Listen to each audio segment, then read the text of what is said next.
দুর্নীতি মাফিয়া ব্যবসায়ীদের কোন দল হইতে চাই না। আমরা চাই যেই দল আপনার কথা বলবে, আপনার সমস্যার কথা বলবে এবং আপনার সমর্থনে যেই দল পরিচালিত হবে। জাতীয় নাগরিক পার্টি গণ অভ্যুত্থানের মধ্য থেকে তৈরি হওয়া সেরকম একটি দল। আপনাদের প্রতি আমরা বলতে এসেছি যে নতুন করে বাংলাদেশে ভয়ের সংস্কৃতি তৈরি করা হচ্ছে। বাংলাদেশে কথা বলতে গেলে থামিয়ে দেওয়ার চেষ্টা করা হচ্ছে, প্রশাসনকে দলীয়করণ করার চেষ্টা করা হচ্ছে। আমরা বলতে চাই এই ধরনের ষড়যন্ত্র করে, এই ধরনের পায়তারা করে কোনো লাভ হবে না।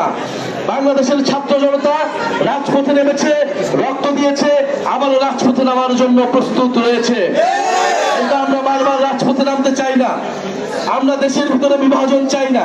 মতপার্থক্য থাকবে, প্রতিদ্বন্দ্বিতা থাকবে, কিন্তু দেশের স্বার্থে সবাই ঐক্যবদ্ধ হবে, এটাই ছিল আমাদের প্রত্যাশা। কিন্তু যদি জনগণের বিরুদ্ধে কেউ দাঁড়ায় তাহলে তার সাথে ঐক্য করা কোনো সম্ভব নয়।